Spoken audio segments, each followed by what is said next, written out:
When I say anime, what comes to mind? Generic isekai slop, bodacious, over-the-top fan service, or perhaps power levels far exceeding a meager 9,000? For a certain cohort in the anime fandom, particularly those who may now be truly feeling Father Time's cold, uncaring grip, the mere mention of anime would conjure images of edgy sci-fi dystopias, of bulky, meticulously rendered, at this point retro future tech, and rich philosophical and political themes. Complex, multifaceted characters who run the gamut of the socio-economic ladder, creating the perfect synthesis of characterization and world building. And of course, in the middle of it all, a main character who's still in high school. Yes, I'm talking about 90s anime. Some things never change, do they? But some things do, particularly the high-concept science fiction stories in the vein of Production IG or Madhouse, which seem to have completely vanished from the modern anime landscape. But back in the day, they absolutely ruled. Not only did they rule, they were genre dominant. And when tracing this sci-fi lineage, which I have done in part previously, one work stands taller than the rest in terms of popularity and influence. A work that would go on to influence both Eastern and Western filmmakers alike, and inspire an entire generation of artists, otakus, and even the most casual of science fiction fans. Of course, I'm referring to Akira. Yes, we all love Akira. Everyone wants Akira. But you ain't getting Akira. Not today anyway, cause we've got Akira at home. Hello, I'm Nicholas, and this is Renaissance Manga. If deep dives into the myriad and niche aspects of anime and Japanese culture seem like your thing, or if you just like the vibes of the channel, then please don't hesitate to like and subscribe. Now, stay along for the ride, because today we'll be spelunking into Spriggan, its various influences, and just why exactly it's definitely worth your time. Now, you may be asking, what's Spriggan? Or maybe, why the heck should I care about this obscure anime movie from over 30 years ago? And to that I'd say, hey, bub, you shouldn't just dismiss things because they're old. In fact, most older anime have superior production quality to their modern day equivalents. Broaden your horizons, Buster. But I would also say, Spriggan is an anime about a superpowered paramilitary high schooler who fights a telekinetic discount Ness on Noah's Ark.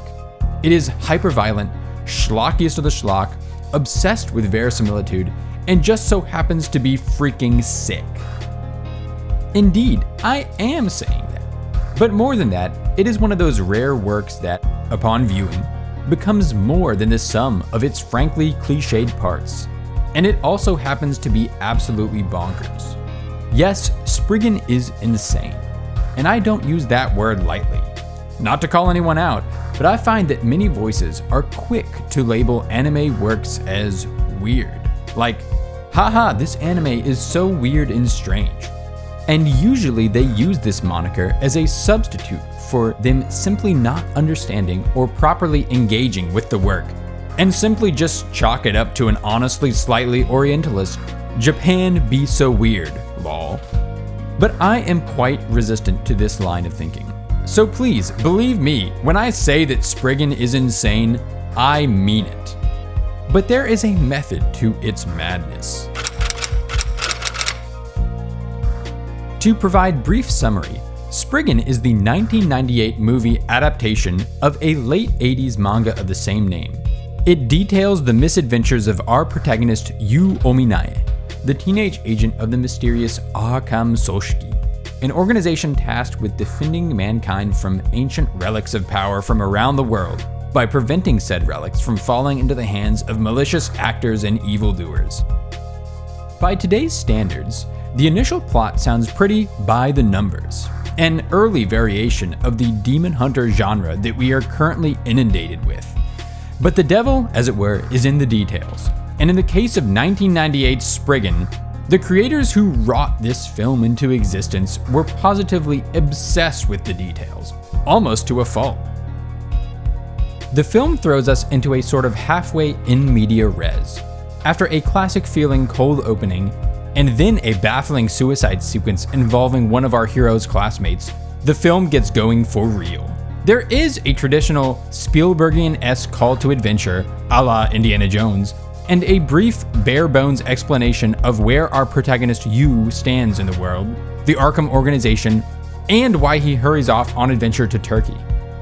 The movie hits all of the classic expository and narrative beats. We learn that Noah's Ark, which Arkham had unearthed in Turkey, had somehow been compromised, and Yu brazenly decides to disobey orders and rush off to stop the villains who personally challenged him. This sets up the rest of the entire film. Yu versus the guys who want to get Noah's Ark. From there on, it follows the Raiders of the Lost Ark playbook pretty darn closely, only with wild science fiction elements, hilarious, brutal, over-the-top violence, and a fever dream of a finale. Minor spoiler alert, undead dinosaurs are involved. Well, I will endeavor not to baradu too much of the film, although it really ain't that kind of movie anyway. I would be remiss not to highlight the chase sequence that follows Yu's arrival in Turkey. It is a masterwork to behold. I would be shocked to learn that the animation team didn't actually go on location to get the material. So well are the sights and streets of Istanbul painted. And the quality and timing of the animation itself is on par with its elder brother, and even includes a direct visual homage. The film is awash in the aesthetics of late 20th century military flick veneer. Our main character Yu looks himself to be a sort of Rambo reject, and the supporting cast of both heroes and villains sport incredibly accurate military-grade weapons and attire. The plot delves into classic clichés of 80s action flicks, a military cover-up, betrayals and old grudges, sepia-toned flashbacks of chaotic jungle violence. With the first act antagonist Fat Man and Little Boy, the ham-fisted political theming should be lost on no one. This precise rendering of military imagery evokes the bygone culture of the military otaku, midi-ota for short, a subset of the species most prominent in the 80s and 90s that can be seen portrayed in works such as Neon Genesis Evangelion or Densha Otoko. Indeed, one cannot help but wonder just what kind of enthusiast, for enthusiasts they surely were, crafted this Gouka anime spectacle. Upon first viewing, some of you more savvy anime watchers may have some common initial thoughts on Spriggan. Thoughts such as, wow, this looks just like Akira, or didn't I see that in Laputa?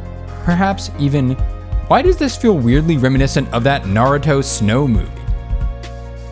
Going into this movie, I knew ahead of time that Akira creator Katsuhiro Otomo was somehow involved, but that was about it. So I was as shocked as you might be, dear viewers, to learn that the director of this movie, Kawasaki Hirotsugu, would go on to direct Gekijouban Naruto Daikatsugeki, Yukihime Ninpocho Datte Bayo, known in the West as Naruto the Movie, Ninja Clash in the Land of Snow, as well as have had an incredibly impressive tenure as a key animator on Akira, Laputa Castle in the Sky, Ghost in the Shell, the Cardcaptor Sakura movie, and a bunch of other really good productions. The second thing immediately apparent in this film is the hand of Otomo himself. He is listed, rather interestingly, as Sou Kanshu, which we can translate literally as Prime Supervising Director, as well as Kousei, which can be structure or organization. From what I can gather, this means that he oversaw the entire production and probably had final say, as well as assuredly having a direct hand in many aspects of the production itself. Now, let's get down to brass tacks. But before we proceed, I gotta do that YouTuber thing.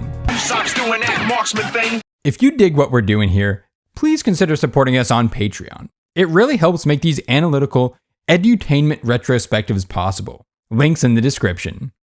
The thumbnail of this video implies that Spriggan is Akira at home, an inferior, pale copy. Indeed, that's practically the thesis. But let's interrogate this premise. Spriggan is not, strictly speaking, just Akira at home. I used this rather inflammatory subtitle in half jest, yet there is a deeper truth belied by its comical facade. The Spriggan movie wears its influences on its sleeve. It is an unabashed amalgamation of Akira, Ghost in the Shell, Rambo, Indiana Jones, and probably 5 other of the most tropey movies you can think of. There is undeniable love and artistry put into this film, and it is certainly worth a watch, if not multiple.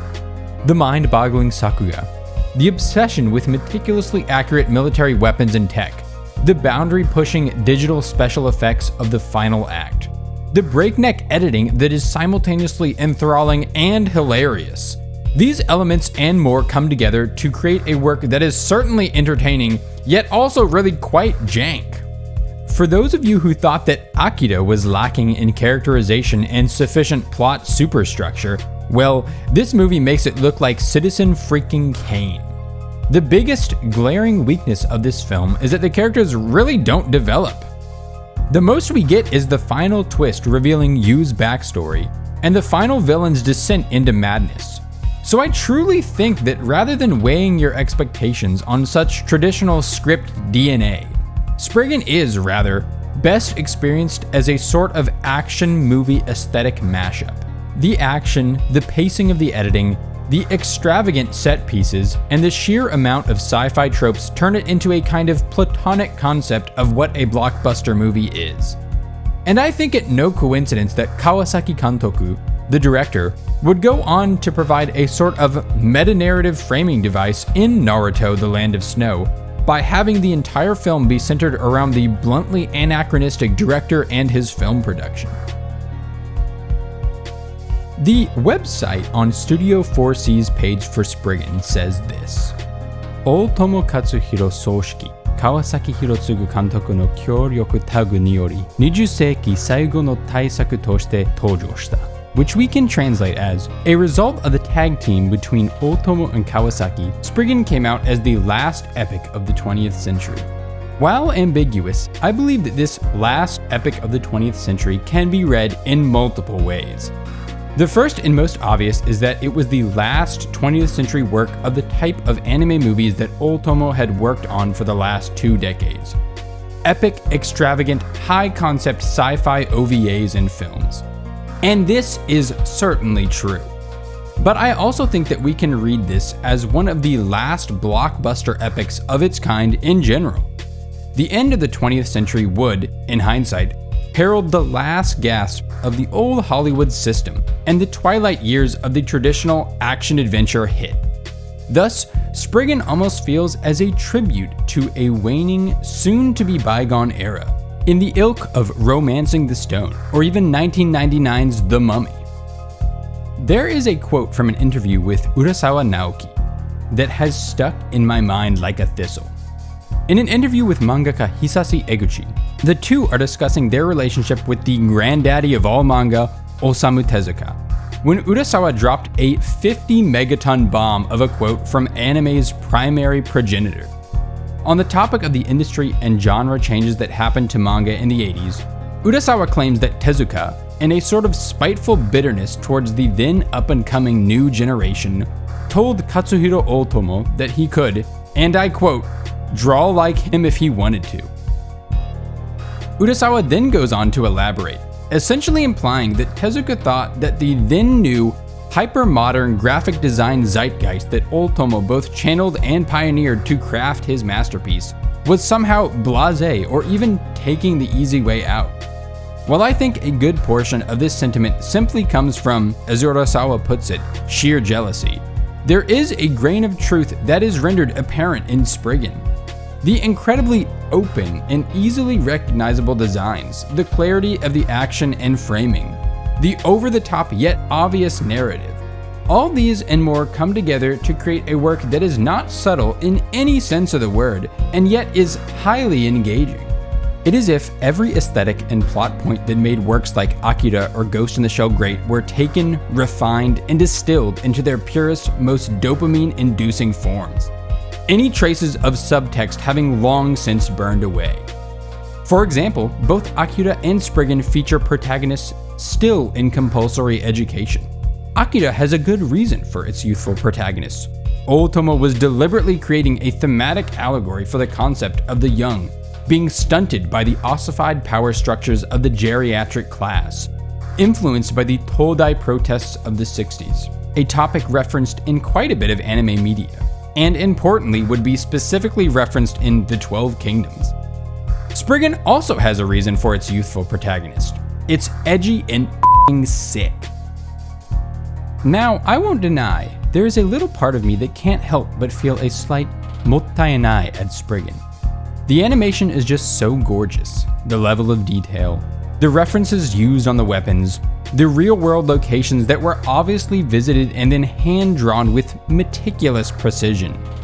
If the film had only been paired with a script that actually had a character-focused arc, then it would, and I'm not kidding, probably be considered one of the greatest animations ever made.